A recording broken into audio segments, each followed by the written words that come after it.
You are listening to the Horse Radio Network, part of the Equine Network family. What a beautiful day for horses in the morning. You are listening to the #1 horse podcast in the world. Here's your entertaining look at the horse world and the people in it.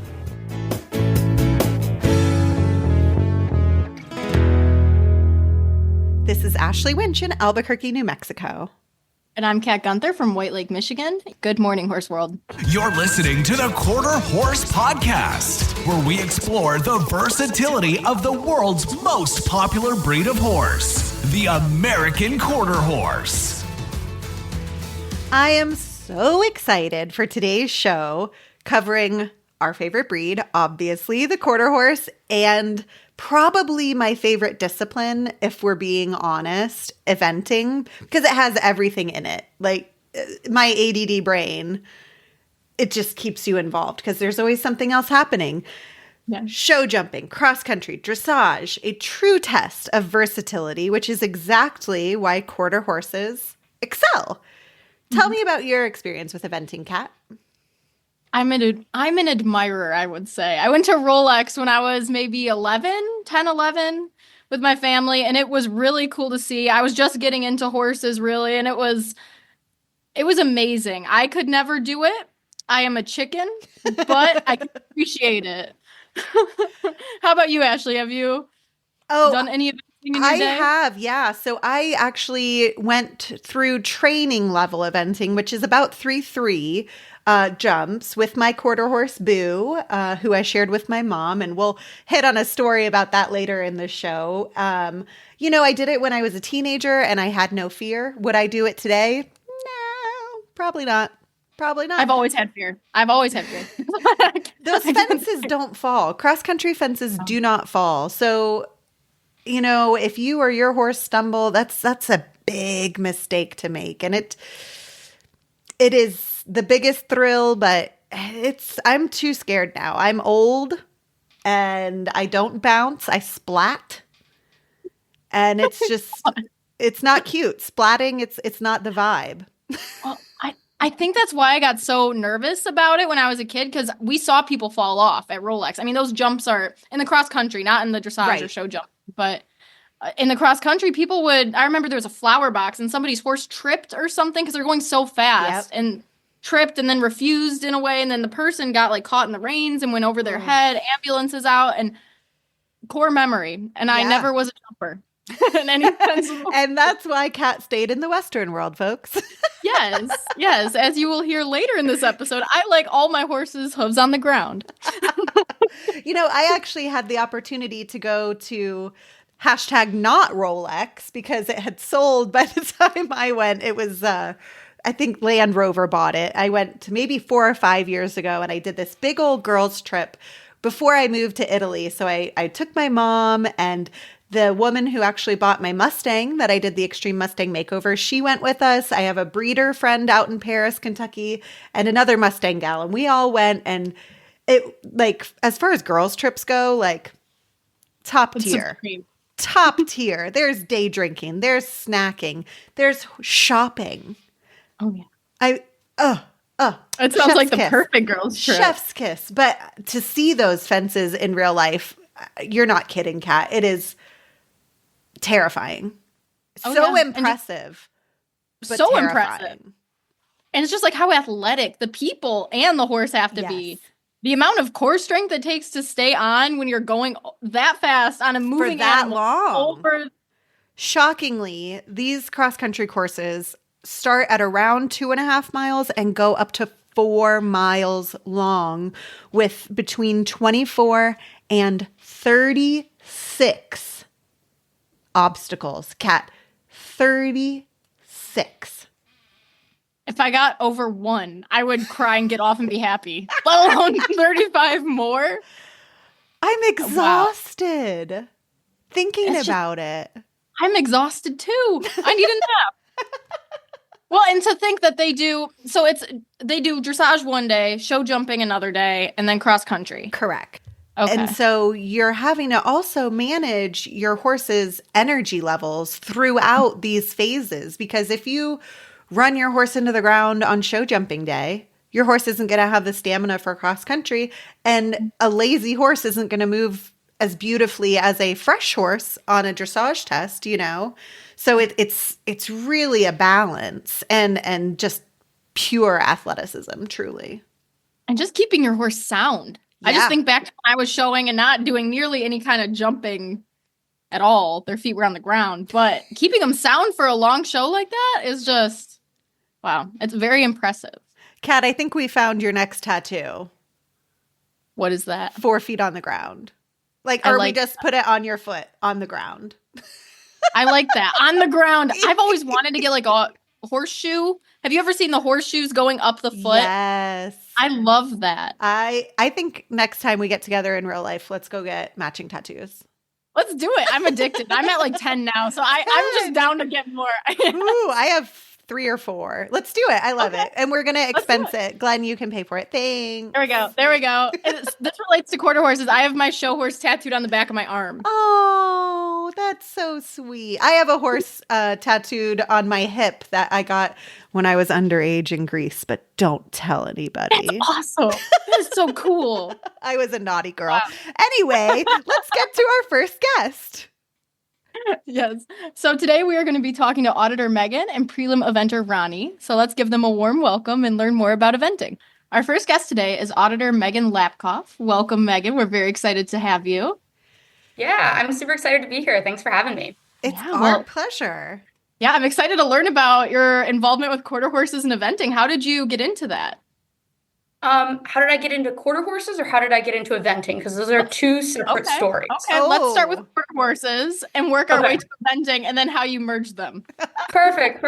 So the quarter horse actually came later. I had been, like dreaming about my first horse for forever. This is like in my teenage years. Every single horse I had, I was like, this is the one. And my parents, while very supportive, were like, we're not horse people. We're just not willing to make the jump yet. Right. And so anyway, so I started. Pun intended. Yes, I like yes. that. Totally pun intended. And so I started leasing this off the track quarter horse big guy. His name was Hank, 17 hands. Wow. No one believed he was off the track. And I'm like, he is.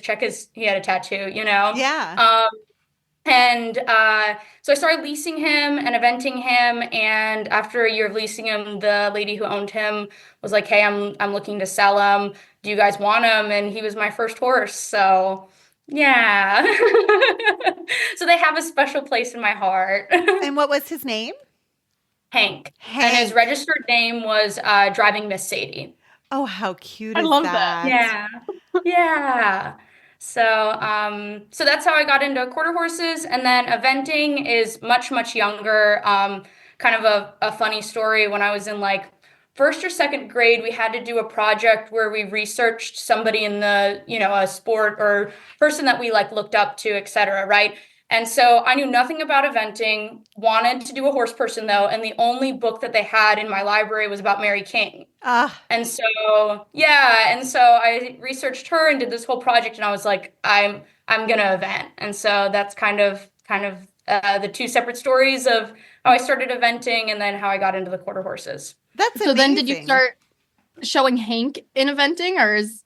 Mm-hmm. Yeah, so that year that I leased him, I showed him, he took me from beginner novice through preliminary and eventing, which is pretty unusual, I think, that a horse takes you from that low of a level through to the, what is considered the upper levels of eventing. And he was just a really good guy, super, super honest jumper, and, good in all 3 phases. And so I think I took him maybe to my first novice, which is about 3 foot, in that year that I leased him. And then I kept him for, probably 4 years after that. And in that time, we did like meter jumpers, prelim eventing, a little bit of dressage. Us eventers don't love that. So, That was going to be my question did you have a favorite of the 3 and then what was Hank's favorite of the 3?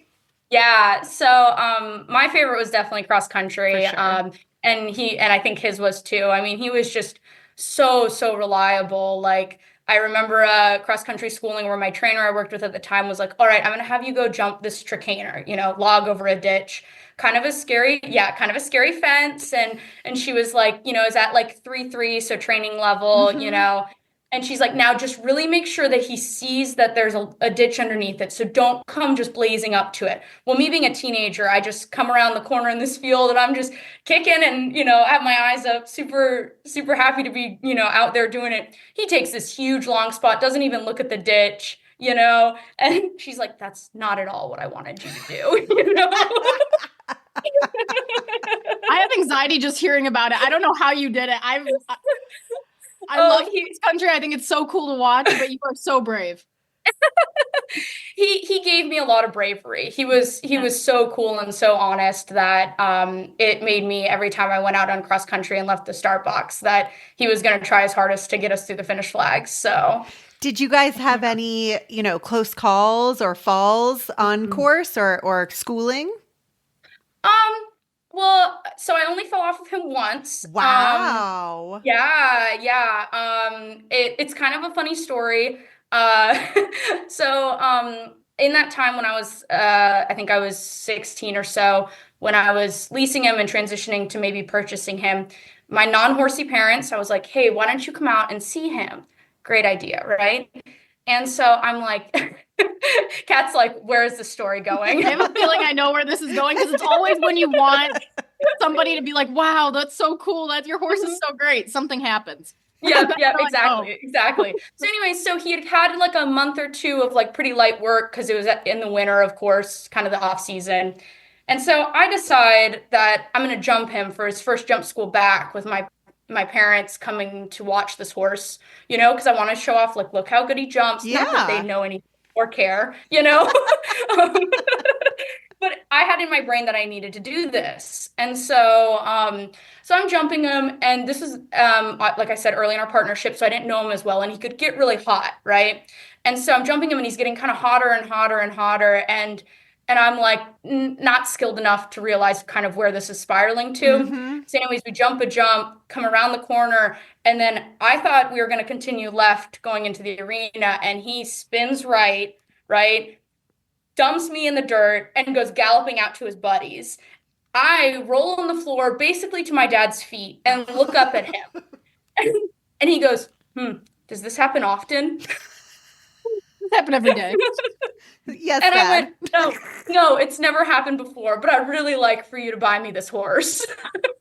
Well, moral of the story, he did. So I don't know if he just felt bad or what. Yeah, and he made all my dreams come true. The horse did. But that was the time I fell off of him, was when I was trying to convince people that they should buy him for me. So I have a similar experience. My dad came to a jumping lesson because I thought I wanted to be a jumper when I was like 11 years old. Went over this little, on a paint, not a quarter horse, but I went over a jump, fell, hit my back right on it, little crossrail, because he like, what do you call it? Refused. Yeah. And then my dad was like, do you want Mexican food? Because I love Mexican food. I just remember him being like, he didn't know how to comfort me because he's not a horse person either. So oh my God. mean, it really doesn't matter what the question is. Mexican food is always the answer. Exactly. Even when I was 11 or whatever, I was like, yes. That made me feel better. Oh my God. So I understand your pain when your parents are there. You're like, I just want to impress them. No, it was just so funny because it was like, now in hindsight, I took this horse prelim. I mean, we jumped double bounce banks going down. Like I told you, chicaners, like did all this stuff. And the one time I fell off of him was like, because he spun and was like, I'm going back to my buddies. I just wanted to give you a little,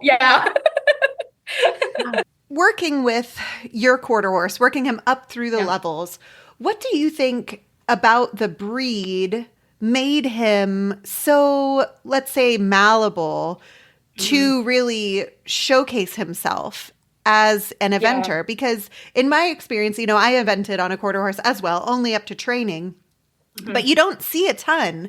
And I don't know why, because similarly, Megan, I think they got the best brains. They are built to do anything. What do you think made Hank such a great competitor in eventing?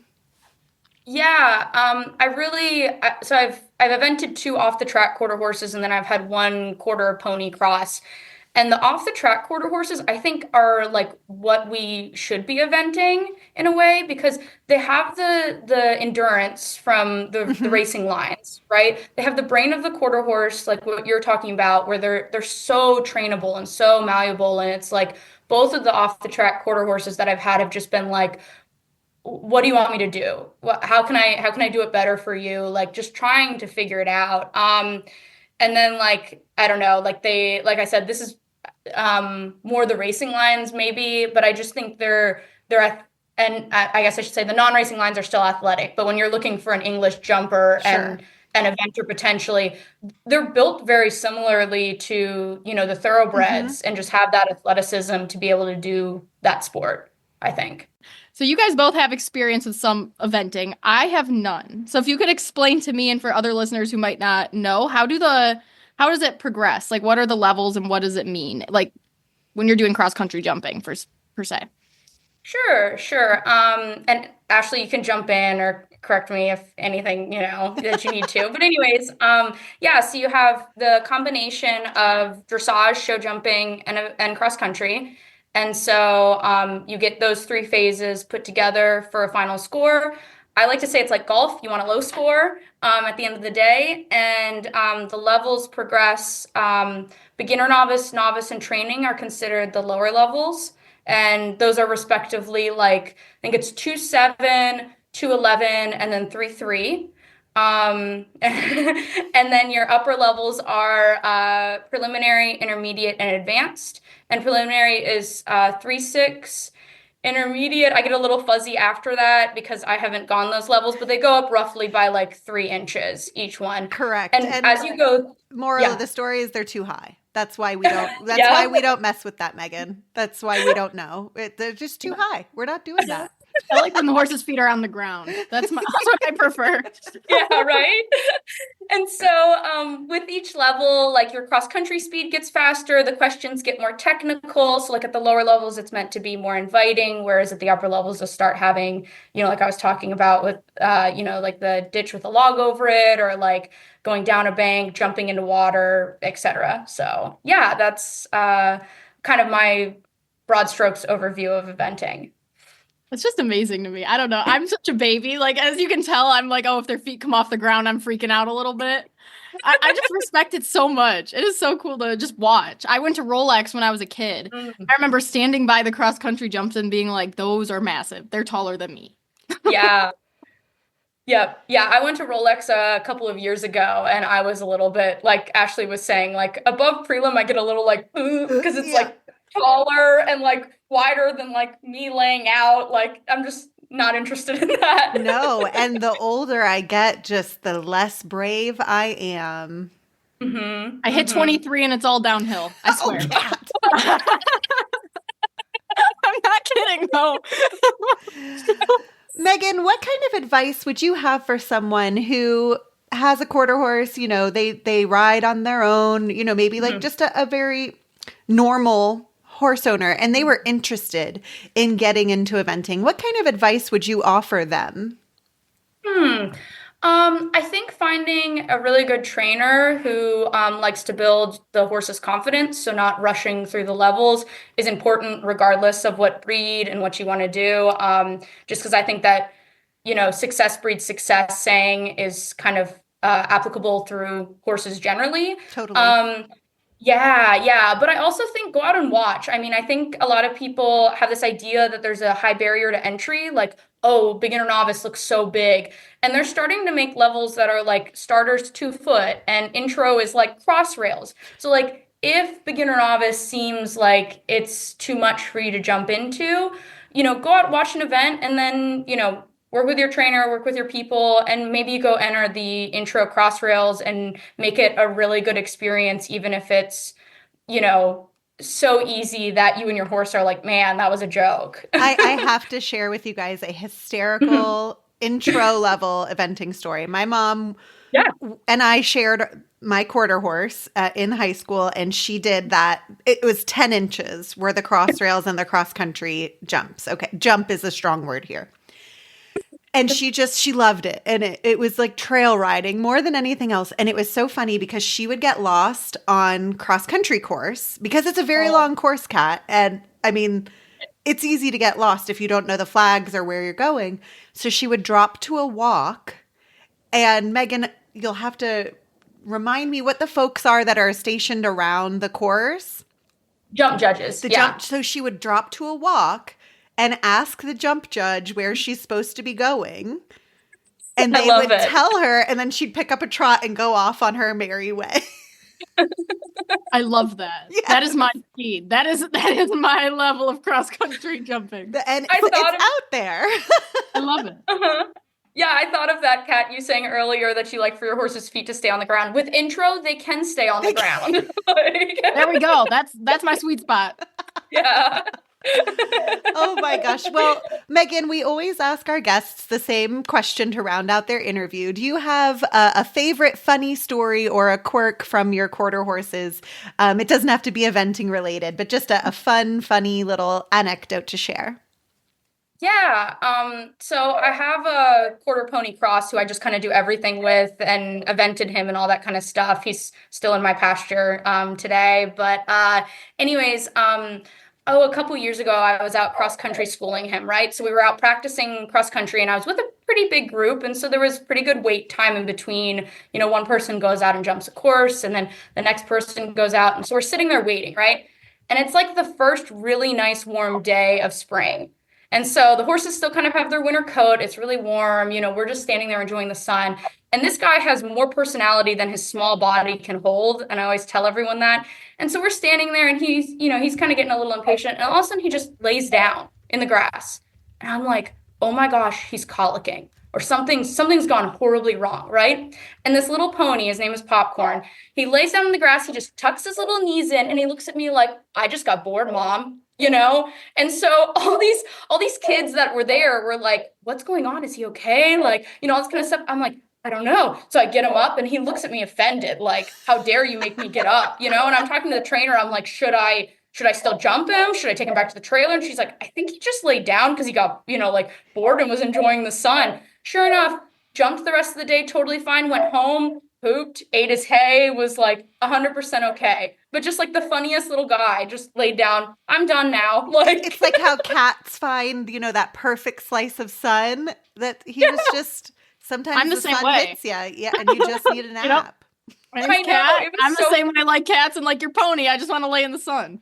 So I get I wish I had a picture of it for you guys for like your show notes or something like that, because I'm sure the look on my face was just pure shock, and this pony was just like you said, a cat rolling up, like, all right, I'm just gonna lay in the sun now, Well, thank you so much for taking the time, Megan, and sharing your experiences with the breed and with eventing. And it was our pleasure to have you on the show today. And make sure you give Popcorn an apple or carrot or whatever from me and Kat. Will do. Thank you guys so much. Take care.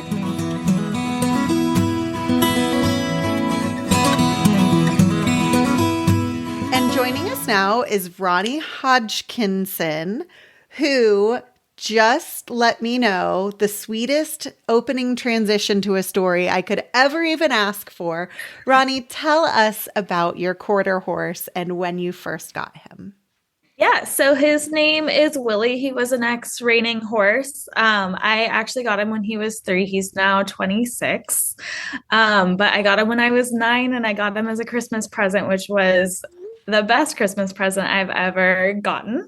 But I evented him up through training level and really put in all of the retraining because he was still doing sliding stops when I got him. But the barn that had him really decided that he wasn't sensitive enough to do reining, which is wild to decide that at 3 years old. But I mean, sure. I won out. What did we do today? We competed in 5 different states together. I moved him to Ohio and Washington. We're originally based in California. Wow. And he is now retired with me in Maryland, just living his best life. Sounds like it. So at 3 years old, you got the quintessential horsey girl Christmas that we all dream about. Was that tell me that transition, moving him from the reining world into the English world? How did he kind of take to that? Yeah, so he was very opinionated for a very long time. I have all of these memories where I grew up riding. We didn't have an arena, and it was a like 20-acre field that I grew up riding in. And I had a cross country course and like dressage arena in it, which was amazing. But I remember having like issues getting him to pick up the correct lead. And he was like incredibly opinionated. So my trainer at the time would have me just canter him in these big like loops around the field. And once we got to a certain point, we would have to come back down to a trot and turn around and go the other way, because he was just like, I don't want to do this. Very opinionated. He bucked me off a lot. But also was just like a very solid little guy, and really like took to jumping right away. Was very, very careful, which I loved. Some of my horses that I've had since then have not been the same level of careful, which I'm pleased. But I taught him how to jump over cross country, and that was just kind of like what we had available at the barn. And in 2006, we went to our first 3-day event at Beginner Novice, which was a learning experience. He'd never been off property in that same way. And so it was when Ram Tap was still called Ram Tap. And we got to the showgrounds on like a Thursday night at like 8:00 at night in November. It was dark, and there was a shooting range like on the same property. And he heard all of the guns going off and immediately was like, I'm getting back on the trailer. That's a no for me, dog. Yeah, he was like, absolutely not. We don't need to be here. It was not the best show. We had a really bad dressage score.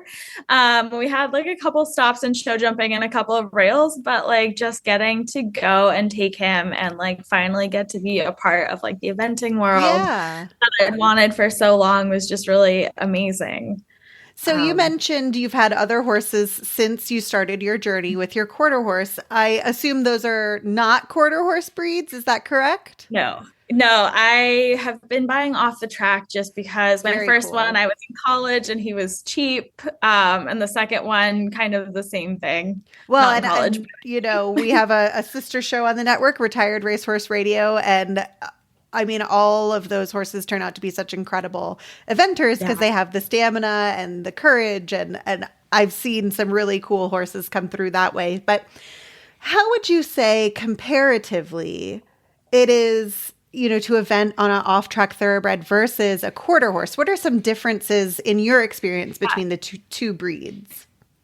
I think Willie was a lot less flighty about certain things and was just like really a solid citizen. I mean, we had our challenges, but I know like so he was recently just teaching little kids how to event, was taking them from like grasshopper up to beginner novice. So sweet. And the trainer that had him, I've known her for 20 years, and she was like, he's just so solid, which is so different than how he was with you. And he just like, my thoroughbreds really love eventing, but he just had a very different personality, I think. Where he really loved being at the shows. He was a ham. Like he would try and engage everyone who was walking by the barn aisle, where some of my thoroughbreds have just been like, let me hang out in the back of my corner or like the back corner of my stall. And I'm not interested in seeing anybody doing anything and like engaging unless we're going in the ring. I also spent a lot more time with him really working on conditioning because he was a little chunk when I had him. And like taking him up through training level, I had a hard time, like the first time really getting him to be fit and being able to make cross country time. But once we like found a conditioning program that worked, he was never over time. And would come off cross country at training level and like ready to go again, which is really amazing. Cool. That's so neat. Tell me, other than the first outing, do you have another event that really sticks out in your mind with Willie? Either a funny story, you know, or falling on course or something, just a memorable event in your mind? Oh gosh, I have so many. So I grew up doing pony club on him. We love a pony club queen. Yes, I went up through my C3 in amazing. and took him. That was another experience. My C3, my last time I did it, because I took it a couple of times, was in Ohio, and it was pouring rain the entire second day. And we got to a point where we had to switch horses, and I was like, he's doing so good. We're jumping the height, even though it's like terrible weather out. And this poor girl got him in the switch horse and could not ride him. Oh my God. And the examiners were like, well, we don't know that he was suitable, but he like did all of this for you and not her. And I was like, yeah, he's like schooling prelim. I don't know what the issue is. And this poor girl failed because she couldn't get him around a 3-foot course, even though he was schooling like 3.6 at the time. Right.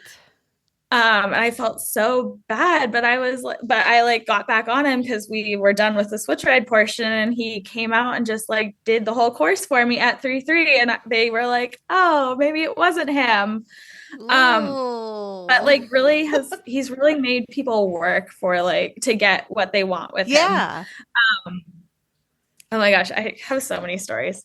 But I think like another memorable one was when I was 16, we qualified for Pony Club Championships up in Washington State. And it was the first time I'd been out of state. My mom couldn't go, so she sent me and him with another family. Oh, geez. For 2 weeks.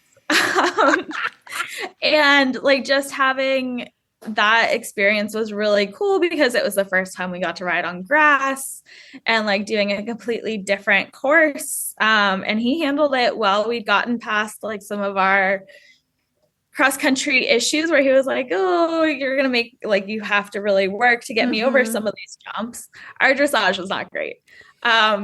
He did not get good at dressage until I gave up the ride on him. I was going to say, but it's okay. Spoken like a true eventer. Yeah, I was like, as long as we're not doing worse than 50, it's fine. It's fine. Like he gets around and then we move up in placings. So it's okay. But yeah, and I think like also just getting to compete him at the Kentucky Horse Park a couple of times was really cool. What a dream. I mean, I honestly just got goosebumps up my back. I can't imagine riding where the greats have ridden, jumping the jumps the greats have jumped. Like, if that isn't a full circle, like, hey, look, Ma, I made it moment, I don't know what is. Yeah, it was so amazing. Pony Club Championships were held there again, but I didn't get to go and bring a horse. And so it was a really cool thing to be like, oh, I'm in college and like we're only a 6-hour drive from the horse park. And this is like a thing that I can actually do now. Yeah. A very different experience because it is very hot and humid over the summer, and him coming from California, he was like, what do you want me to do right now? But yeah, so when I moved him up to training, like some of the combinations got big for him in show jumping. So I put in a lot of work of like trying to get him just comfortable with the height, but he like also was getting a little bit older. And how tall is he? He's only 14.3. Wow. Yeah, he's tiny. Holy smokes. What a champion. Yeah. He was amazing. He was much more comfortable with cross country, but yeah, show jumping got a little tough. And so I think like probably one of the best memories that I have is like we put in all this work with show jumping over the winter and over the summer with the trainer that I was a working student for. And I got to take him to Kentucky, and we finally got around like with a nice dressage score. We hit like a 30, some like low 30s, which had never happened. And we also like made it around cross country with no time. And then we got to show jumping, which had been like traditionally the hard, like besides dressage, had been like the hardest. That's just understood. We don't even have to talk about it. We just don't talk. Yeah. But show jumping had been hard for him. And like we got around the show jumping course, which was huge, in like one of the arenas at the horse park. And it was just like this amazing, like we did not place at that show because Kentucky has so many people, but it was just really cool to finally be like, oh, we made it. And like, we got around this big thing that's been kind of plaguing me because we had gone through a phase where we were getting eliminated every show jumping round. because he was just kind of like, I can't. Yeah. Like this combination's just too big, which is fair. But yeah, he was really cool. He sounds like a really, really honest guy. And, you know, when you had mentioned, you know, you really have to ask him to get things sometimes, I truly think that those are the horses that really make you a good rider. And sorry for the girl who failed. Like, we pour this one out for you, homie. But but it taught. But it taught, you know, and it's funny how sometimes the harder rides, you know, really make us the better horse people. And I just think we always need to be so grateful for those horses. So before we let you go, we always ask the same question of our guests. And I would love if you could tell me if Willie had like a funny quirk or a funny habit he would do, or a particularly hilarious memory you have to share. Yes. Oh gosh, he was a terrorist at horse shows. I couldn't leave anything hanging on my stall or like near the stall door, because he would get in this habit and he would pick it up and like wave it around and then would throw it. Like he did this to my show coat, he did this to water bottles, he did this to my helmet a couple of times. And then he also would get to this point at the show where he was like, okay, time to go home. Like I want to go back to my field, because I pasture boarded him his entire life. That's amazing. And he was always like, I'm tired of being in a stall. And so he would decide to just leave the stall. Like no matter what I did, because I typically like to have like the stall guard up, and just like let him see out until he destroyed all my stuff. But he would also, and so he would get to a point where he'd be like, I'm leaving, and just like figure out a way to go through the stall guard or like unlock his stall and just like take a tour of the property. And I'd be like running after him, like, please stop. And like he would do it multiple times, and people were like, why can't you keep your horse in the stall? And I was like, he just wants to go back to his field. But yeah, he's a character. That's amazing. So to this day, do you still get triggered when you hear, you know, loose horse on the announcer box? A little bit. My thoroughbred that I have now also has done the same thing a couple of times. And I'm just like, we don't need to do a self-guided tour of the facility. But yes, so I'm always like, oh my God, this is happening again. Well, Ronnie, thank you so much for taking the time to chat about your wonderful quarter horse eventer, Willie. And we love that you love the breed, and I love seeing them doing things that people think they can't do, because I think that's what quarter horses are good at. It really is. He's been a joy. I'm sad that he's old, but he has earned his retirement. What a sweet, lucky old guy. Yeah, thank you for having me on. Thanks so much for tuning into the Quarter Horse Podcast on Horses in the Morning. Be sure to like, subscribe, and tell your friends all about the world's favorite breed of horse.